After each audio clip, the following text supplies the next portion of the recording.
تحبط أعمالكم وأنتم لا تشعرون إن الذين يغضون أصواتهم عند رسول الله أولئك الذين امتحن الله قلوبهم للتقوى لهم مغفرة وأجر عظيم إن الذين ينادونك من وراء الحجرات أكثرهم لا يعلمون ولو أنهم صبروا حتى تخرج إليهم لكان خيرا لهم والله غفور رحيم يا أيها الذين آمنوا إن جاءكم فاسق بنبأ فتبينوا أن تصيبوا قوما بجهالة فتصبحوا على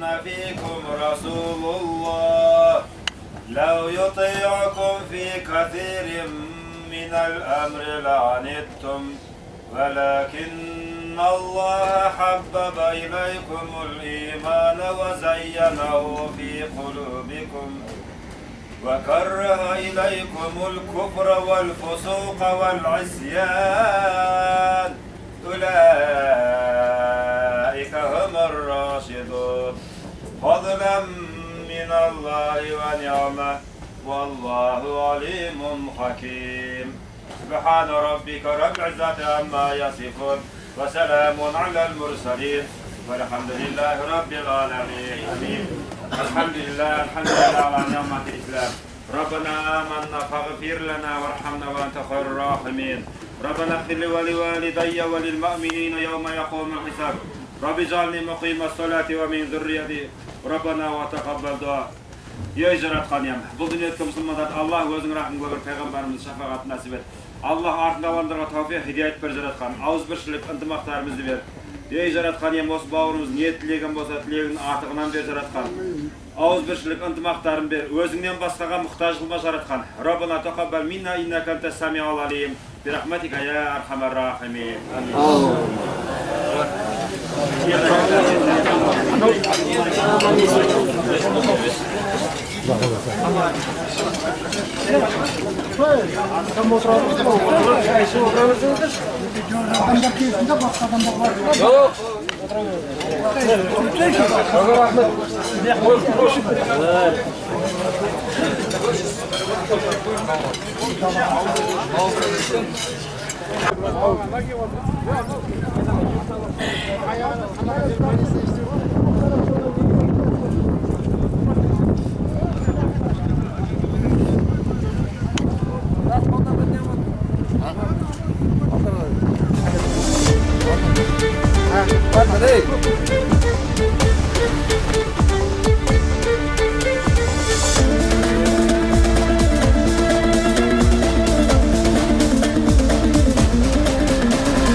Hürmetli atçıyor kavim, atlarımızla minip, beri Şardak'a жақындаңыздар, көкпарымызды бастаудың әрекетін жасайық.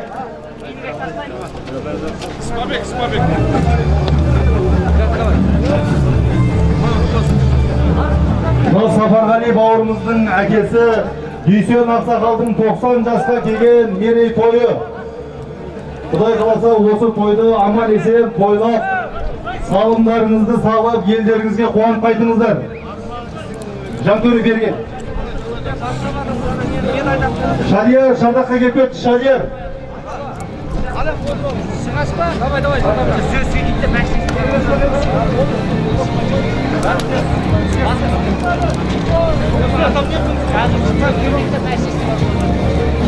Бұяға шығарса қайда бұл кісілерді? Оғай!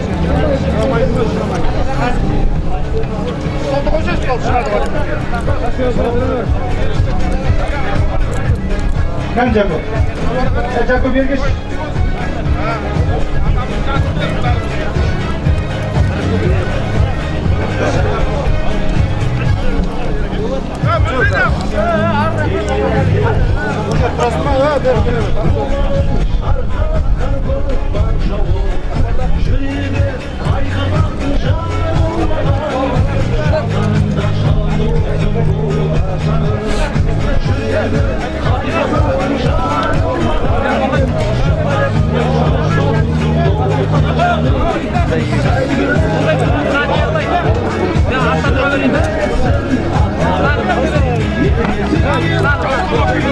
Құдай қаласа бұл тойымызды біліп алыңыздар.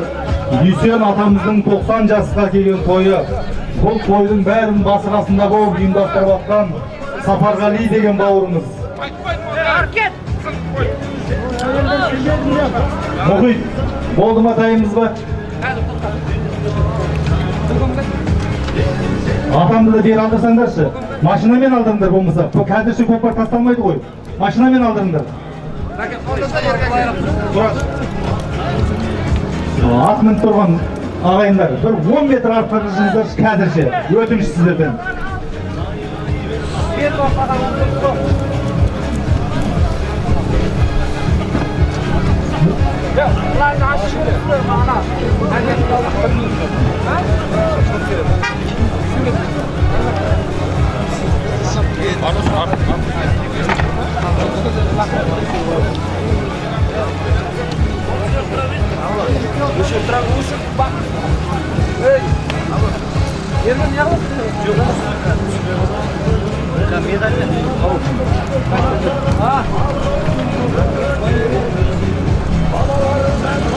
Сапарғали кім күтіп бар? Кім күтіп бар?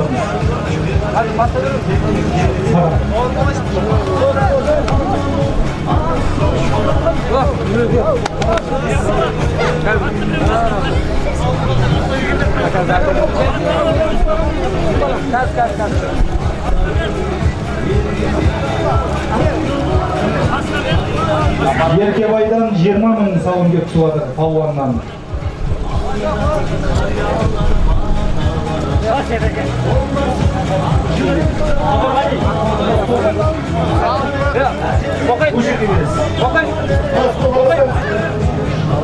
Мұхит, мен столда ақан болдырсын.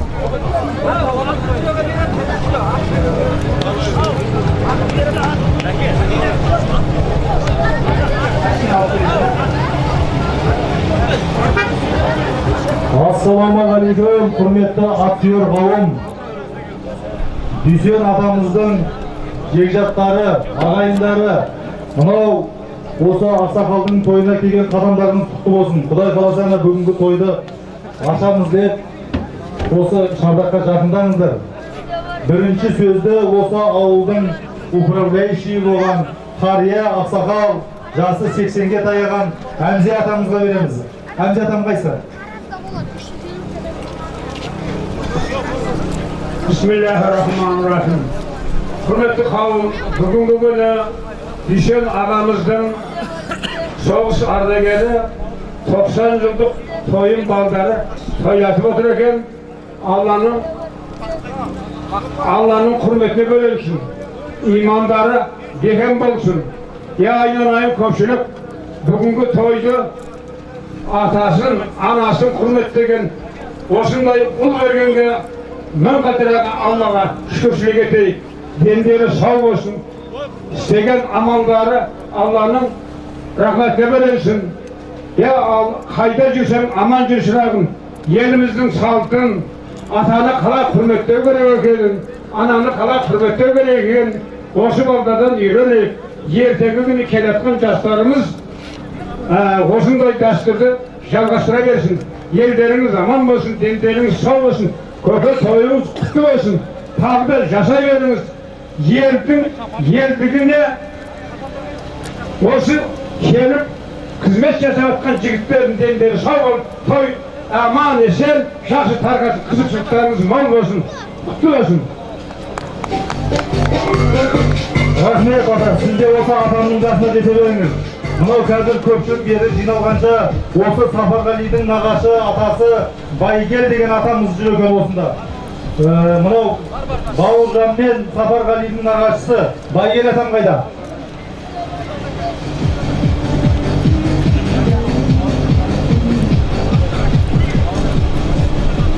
Ассалаумағалейкум, жиналған көп айналайындар мінекей.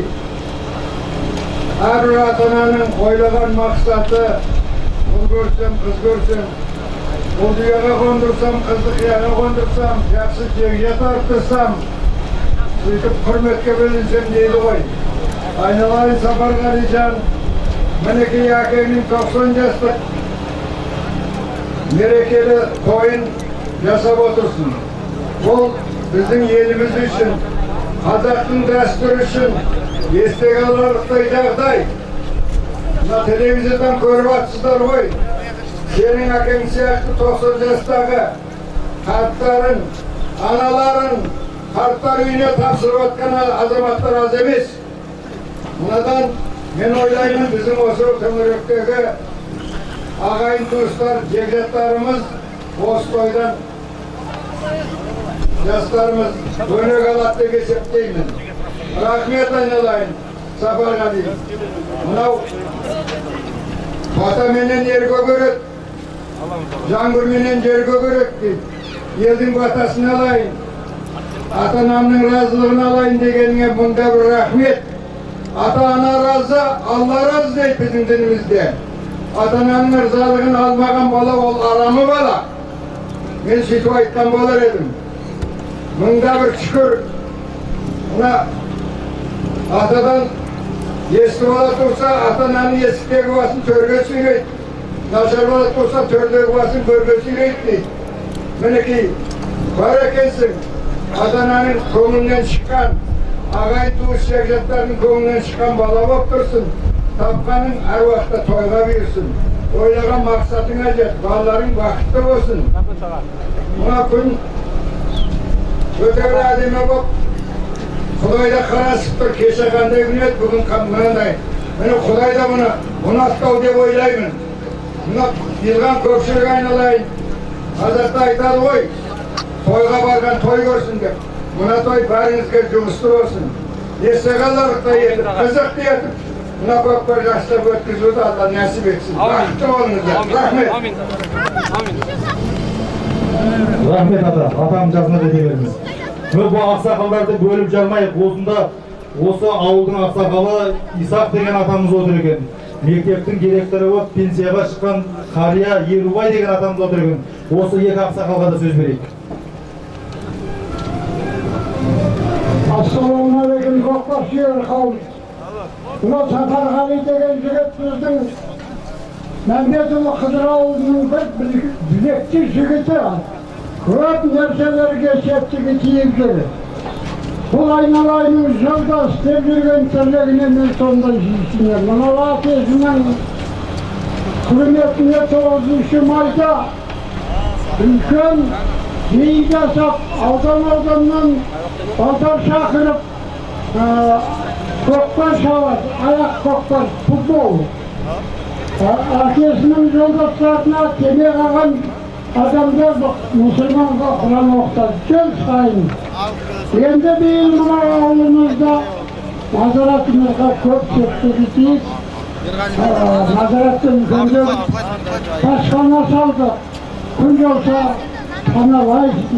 Konuştuk olsa koyun göğsünde oturasın. Aynalayı safar kalın. Bunda bir rahmet yerim.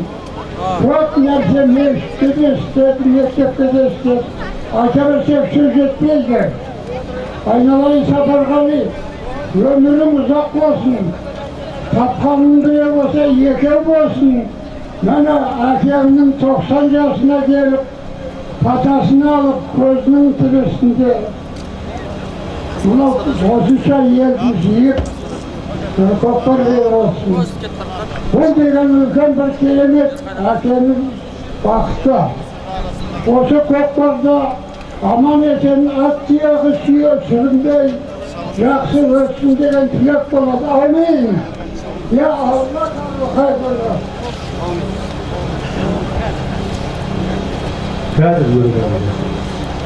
Қазір осы сөз берердің алдында мұхит, сен мына ағаңа мінгізем деген атты осының арасына шақыр.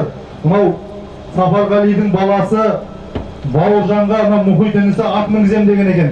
Осы атты әкесіне мінгіз, мұхит да уақыт алмай атты мінгізіп мәрафатымызды жасай берейік. Атты да алдыра беріңдер бері. Ата міне.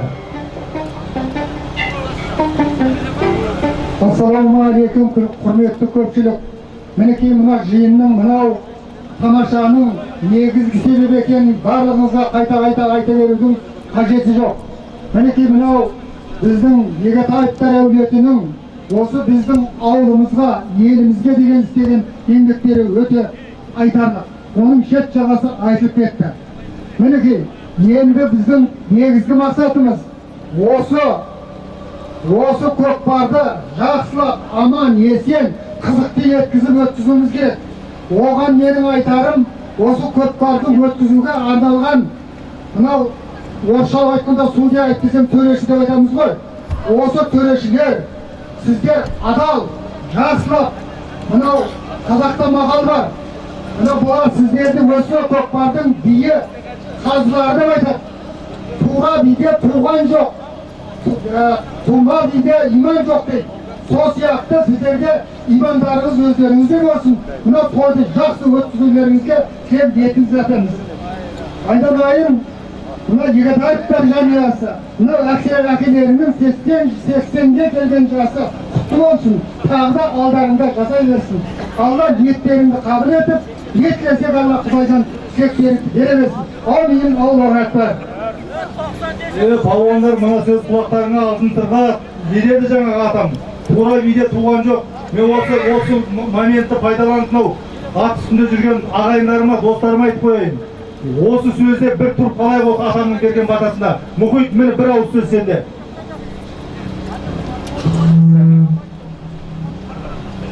Сәке, мына той құтты болсын. Мынау айтып атқан тілектердің бәрі періштенің құлағына шалынып, Құда қаласа жығылмай, сүрінбей осы той аман есен. Мынау Бауыржан ініміз сізден де асқан елдің азаматы болсын Құда қаласа.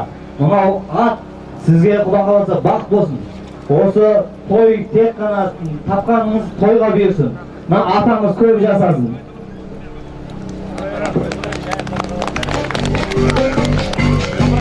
Құдай қаласа болды, тойымызды бастаймыз. Имамға береміз Құранды. Тоқтаңыздар, болды, түсіндім. Бейбіт балаңыздың мынау Бауыржан Момышұлының Мына қалайық, бүгінгі мына біздің атамыздың 90 жылдық торқалы тойына Бауыржан Момышұлының батыр шапағаты аты медалімен марапатталады. Соны тағуға рұқсат етіңіздер. Ай, жарайсың. Тағасаң сөйлесің.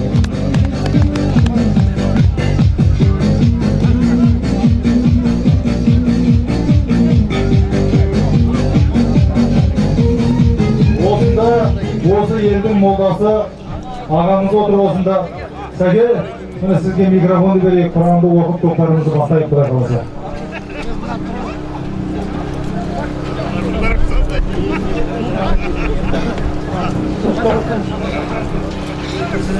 Балдардың бәрін үстіне жапсың, балдар жауып қойып, қазір камераға түссін, бәрін үстіне жауып қойып. Не басаңыздаршы бәрін?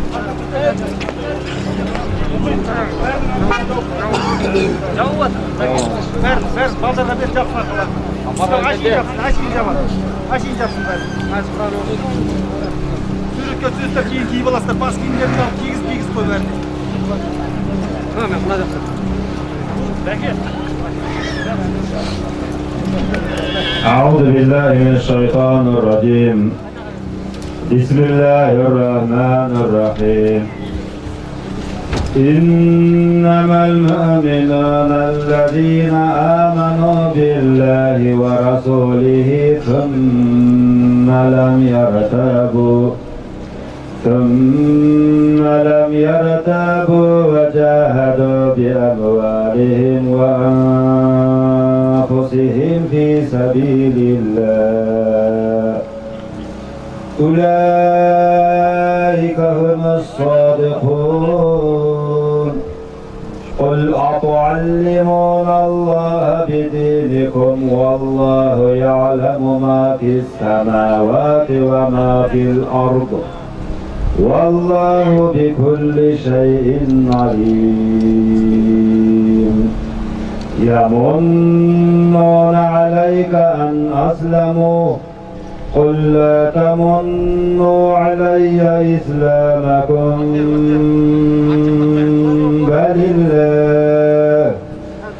بل الله يمن عليكم أن هداكم للإيمان إن كنتم صادقين إن الله يعلم غيب السماوات والأرض والله بصير بما تعملون سبحان ربك رب العزة عما يصفون وسلام على المرسلين والحمد لله رب العالمين آمين. الحمد لله على نعمة الإسلام. ربنا آمنا فاغفر لنا وارحمنا وأنت خير الراحمين. ربنا اغفر لي ولوالدي وللمؤمنين يوم يقوم الحساب. رب اجعلني مقيم الصلاة ومن ذريتي ربنا وتقبل دعاء. Ey Жаратқаным, бұл дүние еткен мұсылмандар, Аллах өзінің рахмылығы пайғамбарымызды шапағат нәсіп ет. Аллах артында қалғандарға тауфиқ, хидайет бер Жаратқан, ауызбіршілік, ынтымақтарымызды бер. Ей Жаратқаным, осы сәбеген бауырымыздың Аллах егілерінің абыройын бер, досқа күлкі дұшпанға таба қылма Жаратқан, Аллах абыройын бұдан да арттыр, өзінен басқаға мұқтаж қылма Жаратқан. Rabbana taqabbal minna innaka antas samiul alim bi rahmatika ya arhamar rahimin. Amin. Barakallah. Toylarınız kutlu olsun. Құдай қаласа мына жерден машинаға алдырыңыздар. Мына ережелерге келісіп алайық. Қазір бәрін беріңіз. Мына қариялардың келімін берейік, шапанын жаптық жаңағы.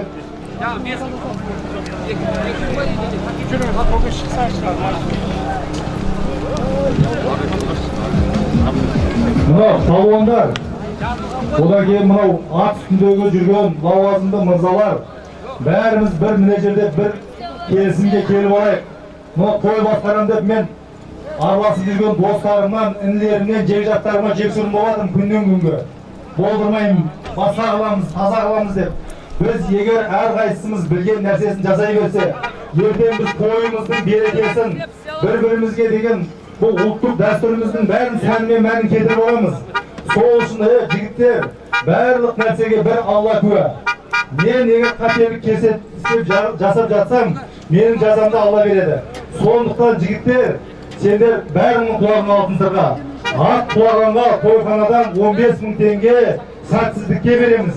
Осы сөзді жақсылап түсініп алыңыздар. Байлаған болмайды, тұзақ салған болмайды. Міне жер кебу жігіттер. Көкпардың салмағы бәрін өлшеп, міне 50 килодан тастапты жердің құрғақтығына лайықтап. Ол қатты көкпар кетіп баратса, 55 килоға мұхит бір көкпарды дайындадым дейді. Сол көкпар тасталынады. Одан кейін жаңағы ат құлаған жерді келістік па, жігіттер, сәтсіздікке 15 000 теңге беріледі. Болды. Ол да бір тойдың бір салымы ғой түсінген адамға. Тағы келіспейтін не бар? Осындай нәрселерді кім осы жерде ел ағасы болып жүрген адамдар келіп айтыңыздар. Кішкене дәрттеріңіз болса айтыңыздар. Мынандай тура болмай жатыр. Мынандай жағдай болмай жатыр деп. Одан кейін Осы жерде ұлы жүздің қариясы Мамақ атамыз бар ма екен, жасы 80-ге келген? Мамақ атам болса, Мамақ атам ұлы жүздікін кеп алсын. Мынау сыр бойының орта жүздігін Қанай Бережеп атамыз кеп алады. Кіші жүзден кім бар екен? Мынау төрелерден Аққожа ескінің палуаны Аққожа көкем болса, сол кісі келсін. Қожадан Сайрамдық Атқарым қажы келсін. Мынау өзбек ағайындардан ат шаптырып жүрген Сайрамдық Тәшебай ма, Ғафур ма біреуі келсін. Осы онша-мұнша айтылмай жатқан адамдар болса, кеп хабарын беріңіздер. Алыстан келген қонақтар болса, елемей қалмайық. Соларды да айтыңыздар. Кәні аты аталған қонақтар осында келіп, мына жол жөнемен шапандарыңыз бен телімдеріңізді алып кетіңіздер. Бережеп көке келіңіз, орта жүздікін сіз алыңыз. Боза бар, боза бізде бар.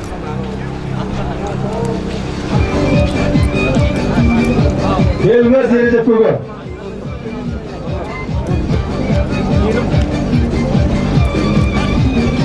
Бережеп көке, мынау Дүйсен атамызбен мынау Сапарғали балаңызға бір ауыз лебізіңіз болса. Атамызға не айтамыз енді, 90-ға келген болса, Алла ең сүйікті адамның бірі ғой, Алланың сүйікті адамына өмір береді. Сол бәрімізге жоқшысы болсын, өмір ұзақ болсын. Сапарғали бауырымызға айтарымыз, әке шешені құрметтеген адам жәннети деген Құда қаласа, Сапарғали сол айтылған сөзге лайық адам деп ойлаймын. Мұндай тойлар бізге жоқшысы болсын, 90-ға келгенде 90-ға келсін, одан да асып өмір сүрсін, той құтты болсын. Рахмет. Ата мына шапаныңызбен сіздің келіңіз бердіңіз. Мамақ атам бар ма екен осында? Егер Мамақ атам жоқ болатын болса, Салдар атам кеп алсын. Жасы 80-ге таяған. Менің әкем сол кісі кеп алсын. Ұлы жүздікін. Кіші жүздікін. Мынау Шекербек көкемдердің әкесі болушы еді, жасы 80-ден асқан, сол кісі көкпарға келіп жүруші еді. Шекербек көке бар ма атам? Келіңіздер. Болмаса атамның шапанын алып кетсін. Атқарым қажы. Қожамдың келіп айтқыза бермей келіңіздер енді.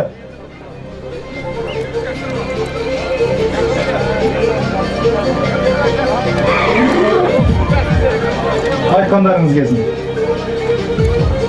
Сайрамдық Атқарым қажы келіңіз. Көпшілік сіздерден өтініш, кімнің атын атаса, сәл мал шардаққа кісіліктеріңізді көрсетпей, анау жақсы сөздер бар ғой. Күшті болсаң, мықты болсаң, ұлық бол, ұлық болсаң, кішік бол. Сондай сөздерге сәл құлақтарыңыз бұрыңыздар. Бұл Сайрамдық Атқарым қожа. Қожаға келіңіз. Ұлық болсаң, кішік бол деген.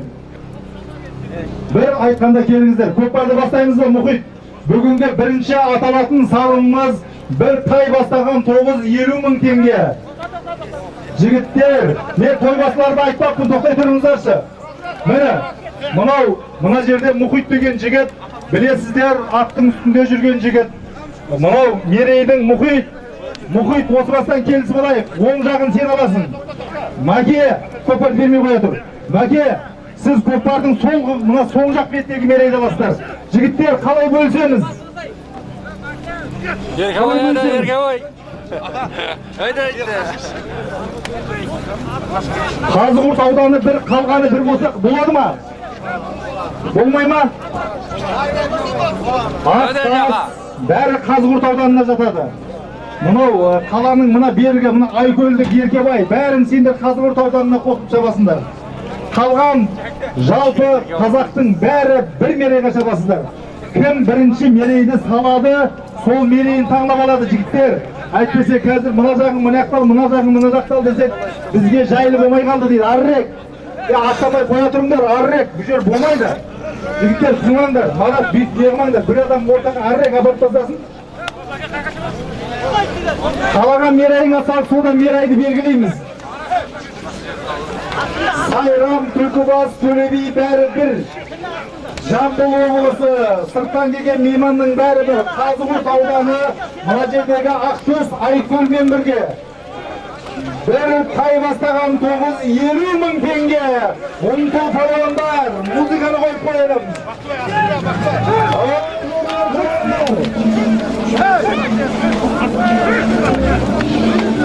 Жаяу тұрған жігіттер, мына машинаға сұртып майып көп қалмаңыздар.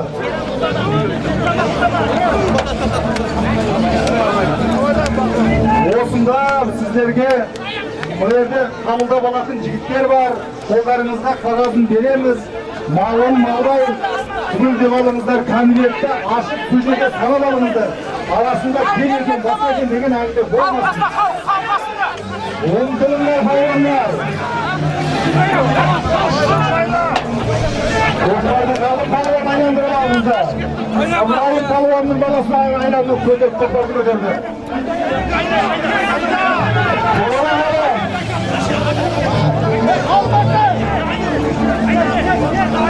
Сол жағына шәлі екен ғой. Шәлі сенікі мұның шардақтан сол жағы, мұхиттікі оң жағы. Салған палуан өзінің мерейін таңдап алады.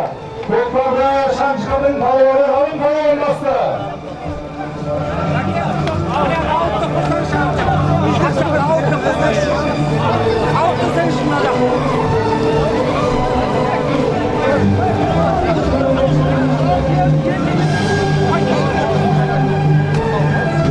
Машиналарды ары қалыңыздар.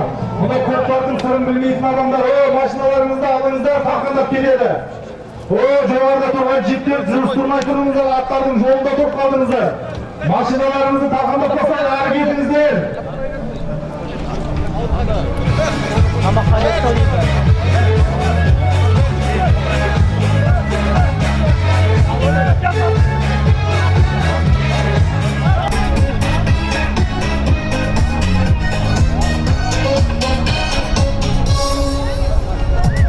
Azadın eyletin jomartalı, Umanın şarktanıp kankop parçalı, Jüregi kayfazaqtın jarılmağan, Şıqqanda şaban dostun toğdar jarı. Jüregi kayfazaqtın jarılmağan, Şıqqanda şaban dostun toğdar jarı. Sevgilliktir batları, sürünmesin atları, Yergesi laf doyduma, kaynay bir kaya korkarı. Kazaktın toy töresi kökbarın, Kökbar bir sen oyamağın kökbar. Davuldan 50.000 tenge түсіп отыр, жазыңыздар. Davuldan. Алтын төбелік davul деп жазып қойыңыз. Салынды. Bir tay бастаған 950.000 tenge. Sürünmesin atları, Yergesi laf doyduma, kaynay bir kaya korkarı.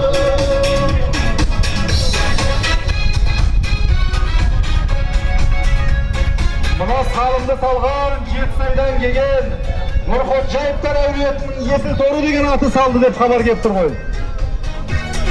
Нұреке, аттың салымы құтты болсын. Бұл аттың есіл торы деген атының себебі құлын кезінде бір көзінен айырылып, бір көзден айырылған еді. Содан бұл аттың аты есіл торы деген ат.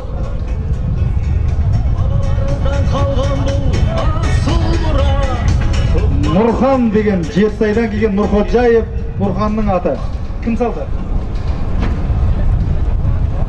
Егенберді Ақсақалдың баласы ағамыз Камал сапты. Герой Егенберді Ақсақалдың баласы Камал ағамыз сапты. Bir tay бастаған 950.000 tenge. Tay бастаған 9 палуанға.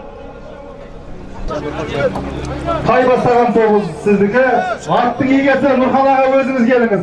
Міне құтты болсын. 50.000 tenge міне сізге. Нұреке, аттың салымы құтты болсын. Тоқтар жерде ма? Бақыт, тақса бақыт. Бақыт. 100.000 tenge ұмтыл болғандар. Даже o жерде машинаның артында қағазды апарып берсең, кім бар? Тойханада кім бар? Ya жігіттер біреу тойханада келіп мынаны біреуін кеңдер көшетіңдер.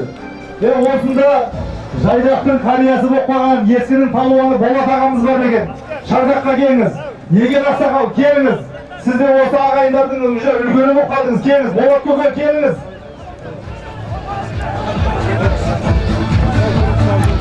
Ескінің палуаны осы өңірдің бас палуаны болған. Міне бүгінгі күнде ақсақал болып қалған Болат деген ағамыз. Көке міне Дүйсен ағамызға бір лебізіңізді айтып тоқта келмей қояды.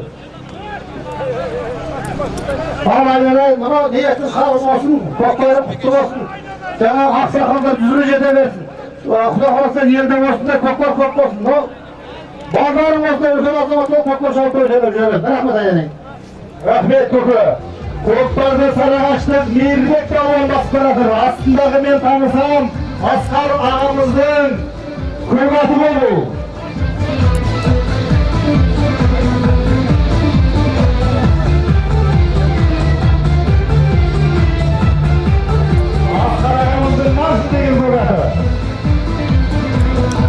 Sarıağaç oğlanı Keres елдің өмірінің палуаны Мейірбек палуан. Мені көріп тұрсыздар, көкпардың салмағы ауыр емес.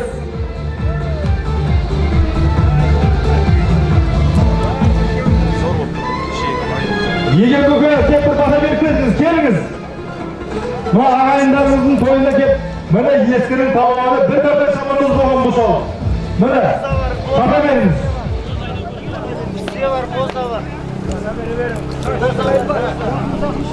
Ayın jasın. Bunu kop jinagan to'y quti olsun, ömür jasın uzoq bo'lsin. Kirganinglar yo'lda qolgan bo'lsin. Yo'limizni Xudo xolasa uzoq qilib, ularni yaratganlarni Xudo, Xudo yigitlarga netlarni afsal yigitga jaylashtirgan to'yga joylagan. Hozirga selmagan deyin bata saqan altından bo'lsin, jagan üstten bo'lsin jagan. Büyüklerdi törmedin, yamançılık görmedin, bilmesin, ölüm görmesin, fazlımızın sönmedin. Kazanın başka olsun, tanın başka olsun, aldığından hak etmesin, başından bak etmesin aynen aynı. Yağmurun yasın dersin, sabit mukattın basın, akmasın dersin, avaydayı dana bol, kalkına bana bol.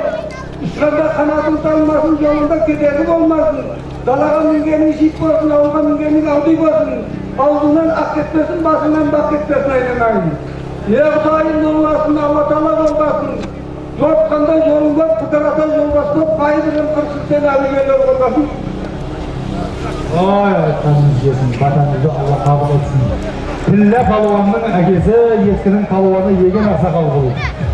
Қазіргі салымды Sarıağaç ауданының Келес өңірінің palovanı Мейірбек palvan Асқар ағамыздың маршал деген қойбатымен салым салды. Жігіттер көкпарға әрекет жасамаңдар, салымды беріп алып, одан кейін атаймыз. Бекерге аттарыңызды қинайсыздар. Маған ренжіп жүрмеңіздер, қазір аталмайды. Жігіттер, ақылы бала сырттап тұрсын, бекерге салымды беріп кейін атаймыз.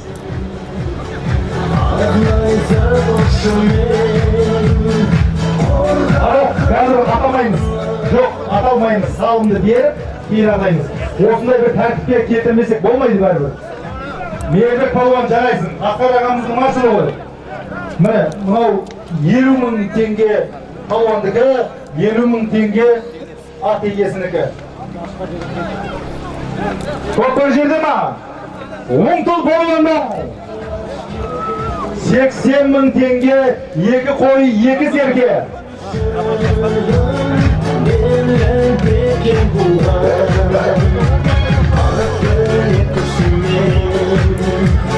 Birinci salımda Nurxo'jaevlar әулиетінің Nurxon ағамыздың есіл тоғры деген атымен ескінің қазіргі бүгінгі күннің кәрі палуаны Камал ағамыз салды. Екінші салымды Sarıağaç ауданының палуаны Мейірбек палуан салды. Асқар ағамыздың маршал деген атымен. Оңтұл палуандар көкпарды Қиянтаев халық палуан басты. Астындағы аты осы жергілікті Манас ағамыздың ағайындары Құнанбайдың аты болса керек. Алдындағы айландырып тұрған сенатор деген көк ат.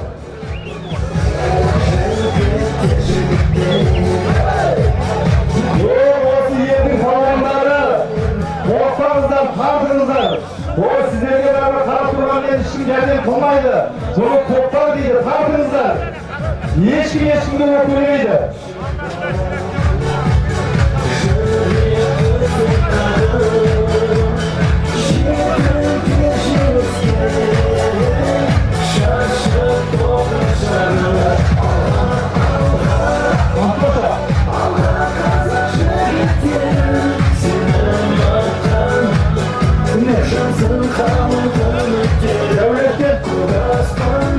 Қанша? Ақтаудан дәулеттен кеп түсіп тұр. Қанша айтса я mesela söyle. Otur be.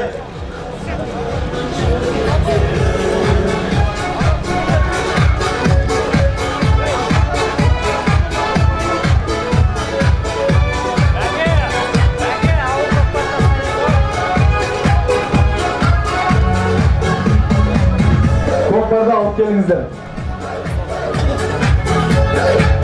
Salımda alıp gelген adam түсініп тұрып айтсын, пәленшеден мынанша деп. Беріп алдым демей кетпесін. Біз нені жазып қоюымыз керек. Пәленшеден мынанша деп түсініп тұрып айтыңыздар. 20.000 теңге көке кімнен? Талғат ағамыздан, ағайындарынан. Жігіттер, салымда беріп алып, одан кейін атаймыз. Так музыканы жайғыла тұрмыз. Жігіттер, бұрын мысалға кімнен кім тартып атса да, пәленше тартқыш екен, пәленшенің тақымы бекемеге дөшеді. Енді тартқанды қойып, жігіттер, екеуі атқан жерден мен көтерген тақайдан ұстап деген бірден кейін шығардыңдар. Көкпар тарту үшін емес па? Екеуі атқан ол сен әкең көкпар емес, бәрінің көкпары. Екейген көкпардан бірге көтеріп тартыраған адамдікі ол жарайды. Енді заңды шығара бермеңіздер. Мен көкпардың үстіне бірінші бардым, мен елдім деген ол қатынның әңгімесі. Жігіт адам ондай әңгімені айтпайды. Көкпарды жерден көтеріліп келіп жатқаннан, онша бойы қысқа бола соны тартылмағанда не істейді? Жігіттер, жігіт көкпарды мен көтеріп тұрған жерінен атсаңыз берді. Мен көкпар батқан көкпарды көтеріп кетті деген ол жігіттің әңгімесі емес. Жігіт адам міне жерге келіп маған салымымды бер, менің атым құлап қалды деген әңгіменің бәрі жігітке тән әңгіме емес. Бұл әңгімемен біз ұлттық дәстүрімізді жоғалтып аламыз, жігіттер. Мен үндемесем, басқа үндемесе, ертең не болады? Осы тойхана балдарына салғыза берсе, келген жекжаттарына байлап салғыза берсе, ертең ешкім той бермейді. Ешкім ертең ас бермей қояды, жігіттер. Бәрін түсініңдер. Әсіресе осында лауазымды, атағы мықты ағаларға, білегі жуан іншектерге, бәріне құлағына алтын сырға. Егер сіздер бір елдің азаматымыз, ұлттық дәстүр үшін жанашырмыз десеңіздер, осы әңгіменің бәріне мына жаңағы берген бата бекерге қапа болып тимесін, осы Алла бәрімізге осы бата қабыл болсын десеңіздер, таза болыңыздар. Кел халық палуан. Алейкум ассалам. Қазіргі салымды саған Қазығұрт ауданының Жаңабазар өңірінің палуаны, халық палуаны, Атакын палуанның баласы. 40.000 3 серке сенікі, 40.000 теңге бір той, бір серке ат егесінікі. Құманбай, аттың салымы құтты болсын. Арқасында ол астындағы Құманбайдың жебе деген аты, жаңа аты осы ма? Міне Төлебейден алған жаңа аты екен. Қазіргі көкпарды әкесі көкпарды ауыстырайық, жігіттер. Қазір тана бастаған 9 тастауынады, қасында 60.000 теңгесі бар.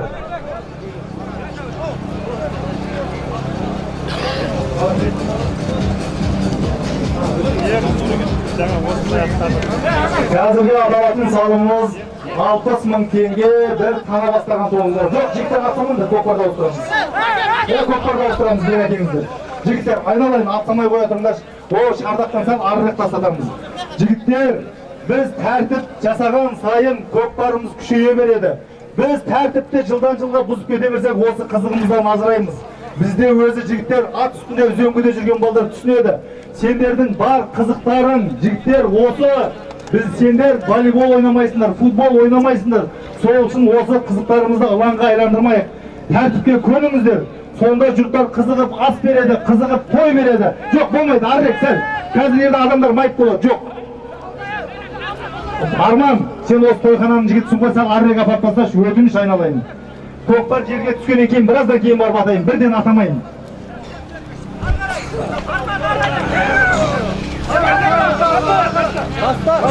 Ұстамаңдар. Көкпар жерде ұмтыл болғандар. Көкпар жерде музыканы жай қойып қойыңыз.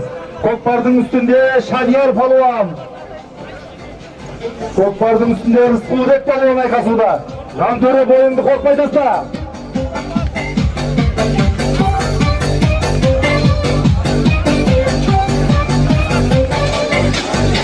Көкпарды шәуілдірлік пағлан палуан басып жатыр.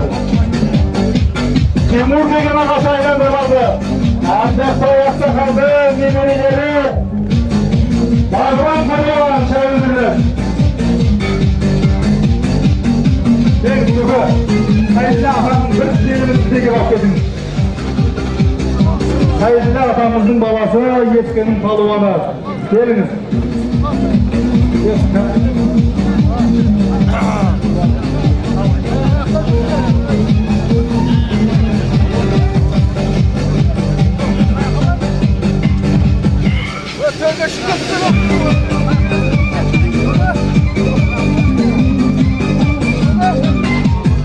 Мына жерде жасы 80-ден деген жақсылық атамыз кепті. КМБ-дан пенсияға шыққан.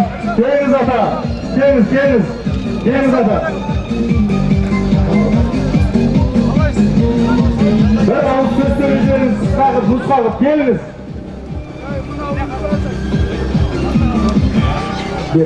Кезінде ғапыр көкемізге көкатты шаптырған, қалай тойлардың ақырын саған көкаттың егесі бұл кісі.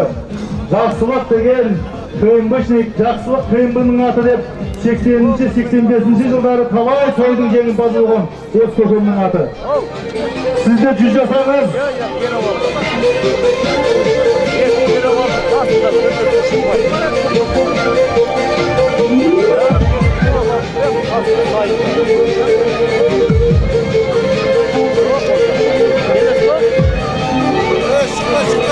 Ақыр көке, ақтың салымы құтты болсын, кеңіз келім ақ кетіңіз. Осында Жамбыл облысынан келген қонақтар келген еді. Ақылбек көкеміз келсін. Біздің қазақтың көкпарының старший тренері Қуан ағамыз осында жүр екен. Асеке келіңіз.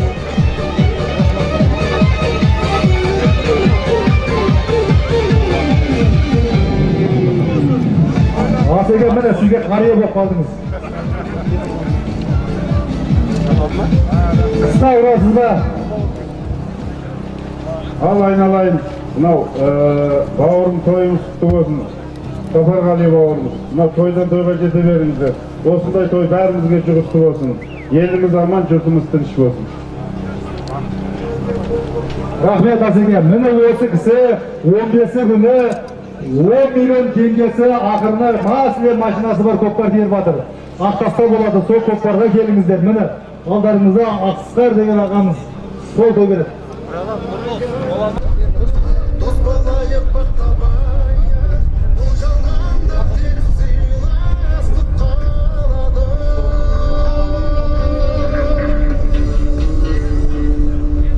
Келіңіз ата, келіңіз.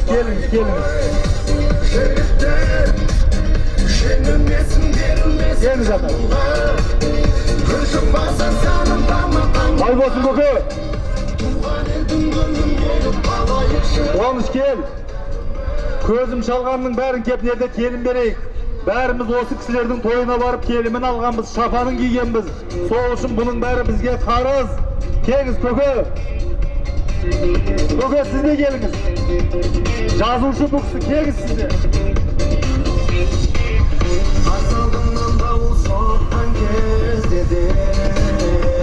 Assalamualaikum, mana toy vermezken çekip 300'ün basın olsun bana bärine toy vermezdir. Aman bunu öbürler şöbürler var, oyna kültüre versin. Қуаныш, мына саған осындай той көреді. Ата мінекте сізді кім береміз? Бір шапанын бер атам. Кең болайық, ел болайық, басқа тұрар мәселе. Жеңілмесін, берілмесін жануға. Көкпар салынды. Кім інім барынша күй қой. Ұлттық патриоттық өлеңдерді қой, әшейін өлеңдерді қажеті жоқ. Сәл мына дәстүрге лайық нелер болсын.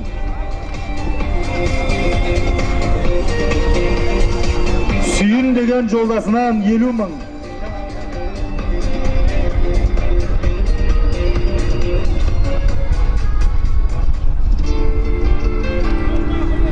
Көке, келіңіз.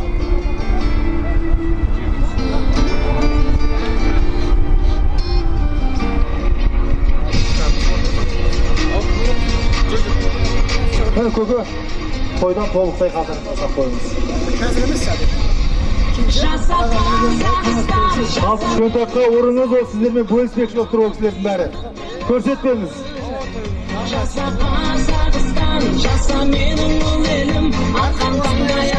Өзі бір көзге жау болып тұр, көке, көрсетпеңіз оның бәрін. Алтын бесік байтақ балам бар бағым, жасаған сағыздан ата мекен тұрағым, көк аспанда желбіресін байрағым. Ана кеше қолай кабинаны қырапар ғой, Музыканы жайлап қыла беріп. Мұхит, мына ағалақшы келе жатыр. Салынды ма Мұхит? Кім салды? Қошқар. Қошқар палуан Төлебейдік. Төлебейдік Қошқар палуан Шұбартудағы. Босбек.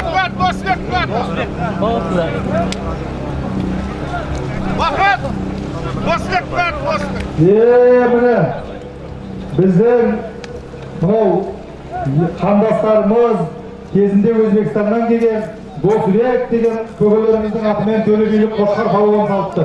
Жігіттер аталмайды, ақалақсар атамайсыңдар, салынды беріп алып атаймыз. Болды, жалауытта түсірмеңдер, түсіріп қойсаңдар да беркеп тұра беріңдер. Аталмайды, салынды бермей аталмайды. Осы тәртіпке кебалайық, сонда бізге ешкім өкілемейді. Бекерге аттарын санаңдар жігіттер. Қазіргі салымды кешегі тойдың ақырын житке саған Төлебейдің дарабоз палуаны Қошқар палуан Досбек көкеміздің атымен салыпты. Жарайсың палуан. Міне бір қана бастаған тоғыз 60 мың теңге. 60 мың теңге палуанға қана бастаған тоғыз ат бегесіне Досбек көкеміні сіздерге. Жарайсыздар, осындай жақсына ат баптаған. Жарайсыздар. Көкпар жерде екен. Көкпар жерде палуандардың тұлыңдар. Көкпардың үстінде тереде палуанның айқасы басқанын байқадым. Көкпардың үстінде Мамарбек палуан айқасты.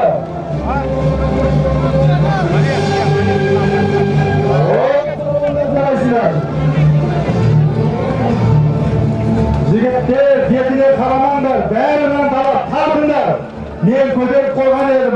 Мен үстіне барып қойған едім деген әңгіме жоқ, тартыңдар. Мен үйдің үстінде ішшері аттары ішке кірмейтін балдар не істеу керек? Олар мен үйдің басында тартып аттаса керек. Сол үшін осы ауылдың балдары, сырттан келген қонақтар, әсіресе мына Өзбекстаннан келген көшіп келген жігіттердің бәрі тартатын жігіттер. Тартып салыңыздар, сіздерге жарайды. Бұл қамшы көтергенде мен былай түсем. Үйінде қатының ұра беретін жаңа ғана бір-біріне қамшы көтереді. Жігіт адам, палуан адам бір-біріне қамшы салмайды. Сондықтан бәрін қарап бақылап тұрмыз. Жігіттер, қараңдар, салыңдар. Осында қазіргі салымымыз 100 мың теңге. Ұмтылыңдар палуандар. Осында бұрынғы Народный банктың директоры Дербіс ағамыз бар екен. Қазіргі, одан кейін Асылхан ағамыз бар екен, осы тойхананың ағасы. Асылхан көке, Дербіс көкемді алып бері келіңізші шардаққа. Кеп, шапанын алсын, осы тойханадан терімін алсын. Көкпарды Жаныс палуан басты. Түлкібас ауданының кәрі палуаны бүгінгі күнде.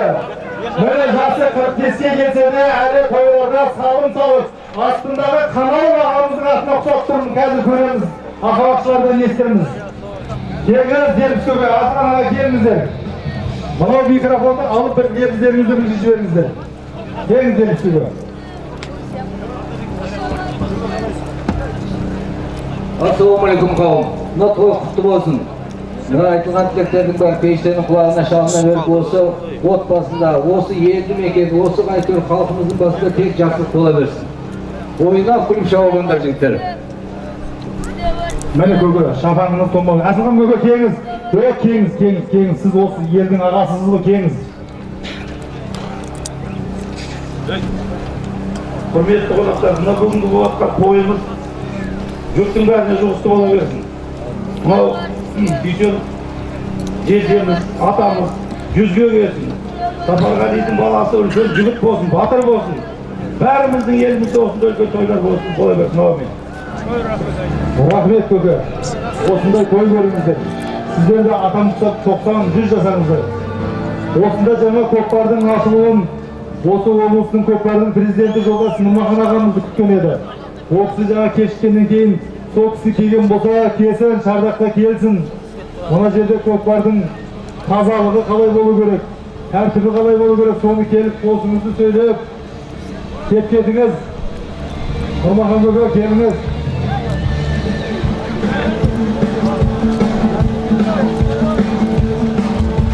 Осында Құдайдан той сұрап жүретін ақын ағамыз келген екен келесі өмірінен. Бұл ақындарды өзі ертеде қариялар төрден орын беріп сыйлаған екен. Өйткені бұл кісілер Құдайдан той сұрап жүреді. Той аралап, өсиеттерін айтып жүреді. Міне сізді домбыраңызбен бір ауыз шертіңіз. Біз сізге шапанымызды жауып, бір келімізді берейік.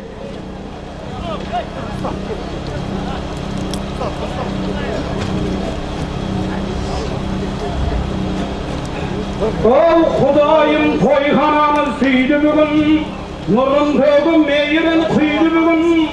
Ey жақсылық көп адамдарын еді айтып, Қаузарылға тәңірім iydi bugün. Сапарғали қуанышты атасына көкпар тойды беріп, ағайын жора жолда сүйді bugün. Mal toyып ал, дастарханды кеңнен жайып, мейманға беріп жатыр сыйды bugün. Той Құдайдың қазынасы ау ақынға да, бұл тойдың шарапаты ау тиді bugün. Ей білместен неғыларын қап бәлем деп, düşmanı көралмайтын күйді bugün. Мен дағы дәл осындай той берсем деп, көңілге кейбіреулері түйді bugün. Сапарғалижан ұлдарың ел сүйетін ұл болып өссін. Kızların közge tükür bilmek össün. Safargali evletimin özümün. Oylаған maksat bilen dilge jetsin. Şöbere şöpşek suyup keliminin. Jasların 90 asıp 100'e jetsin. Harmayı osu bata verdim sağlam. Safargali osu bata usulge jetsin. İgayı Al zeket kutlu olsun. 90 жасың kutlu olsun. Әрқашан денсаулығың мықты болсын. Есітіп тойды бірін шыдай алмай, қолыма домбыра алып шықтым зозым. Есітіп тойдан қабар шаттанғаным, емпеңде тойға қарап аттанғаным. Тіліме тәңірім аздап өнер беріп, той жиын тамаша боп баққан малым. Мінеки көрдіңіздер ме мына тойдың, тұздамы қанша адамдау тартқандарын. Мінеки көріп тұрмыз шабандоздар, көкпарын дүрілдетіп шапқандарын. Тойға келген ерлерім той көріңдер, арзан ал қымбат болсын сатқандарың. Рахмет ат, бақытжан айналайын той басымай, алайын өзіңменен ойласыбай. Ақынды риза ету сізге міндет, өзіңді той басығып қойғасынай. Ақынды той егесі құры қоймас, келген соң тойғананың ордасынай. Шапан шапқып жаудырып қой береді, міндірет мырза болсау жорғасынай. Бақытжан өзіңді де бір мақтап қояйын, қыздар көрсе қызығып қалатындай формасын айғай-ау, ағиғай. Той қаласа берсін, Бақытжан айналайын, бақтың өрлей берсін. Рахмет көке. Бұл той Құдайдың қазынасы деген. Міне шапанын бер, мына сіздің томбауыңыз, мынау сіздің шапаныңыз. Құдай осы сізді тойда жүргізген, бұл да бір Алланың қалауы шығар көке. Рахмет, осы атамның жасына жетіңіз. Қайшан тойда көрейік сізді.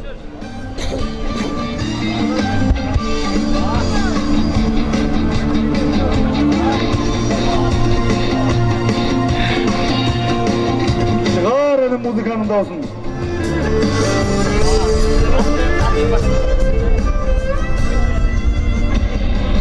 Оқиық, кімсал деген? Осқар, арғын болатын аты. Қошқар палуан екінші салымға бүгін қол жеткізді дейді, арғын болаттың атымен. Жұлдызды арғын болат ағамыздың атымен Қошқар палуан бүгінгі күннің екінші салымын салды. 5 салымның 2 салымын төлебейлеп Қошқар палуан. Кешегі тойдан Сарбай ағамыздың тойының джип автокөлігін ақырын салған палуан. Шайхан Қажа ағамыздың атымен кешегі тойдың ақырын салған алдарыңызда төлебейлеп Қошқар палуан. Бүгінгі күнде Төлеби ауданының көшін бастап келе жатқан палуан бұл. Қазақтың намысы сыртқа шықса, қазақтың намысын қорғап жүрген палуан. Азияның чемпионы командадан. Жарайсың Қошқар. Осында біздің командадан Көкпардың бас жаттықтырушысы Жамбыл облысы Меркеден келген менің Қуан деген ағам деген екен. Сол кісі келсін. Одан кейін біздің облыстың департаментіміздің тергеудің бастығы Дауылбаев Нұридин мырза келсін. Бүгін көкемді көрмей тұрмын. Келіңіз. Осында ескінің палуаны Қазығұрттың Тұрлыбай атамызды көріп тұрмын. Ескінің палуаны. Келіңіздер. Осы жағдайды не қылып беріп алайық сіздерге.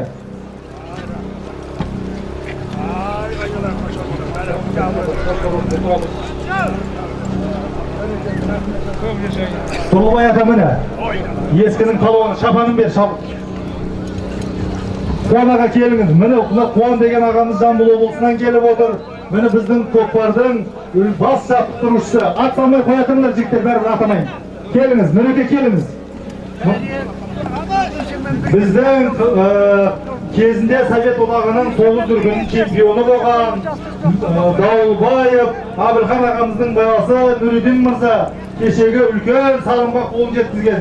Міне Нұреке. Көкем осында ма? Абылхан көке! Осы Көкпарды қазір салым ата жіберіп кейін шақырайық. Қазіргі аталатын салымымыз, жігіттер, Көкпарды жерге тастаңдар да атай беріңдер. 80 мың теңге 4 серке. 80 мың теңге.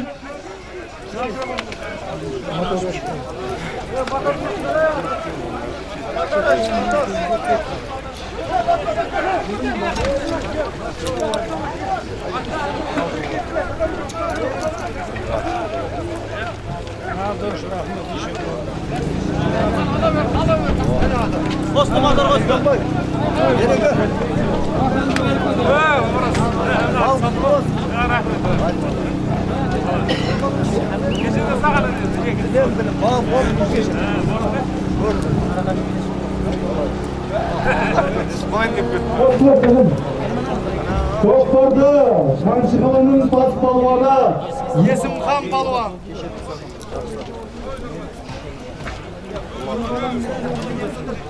Жігіттер, мына не еттесеңдер, мотор, шын бар нені ауылдың жігіттеріне?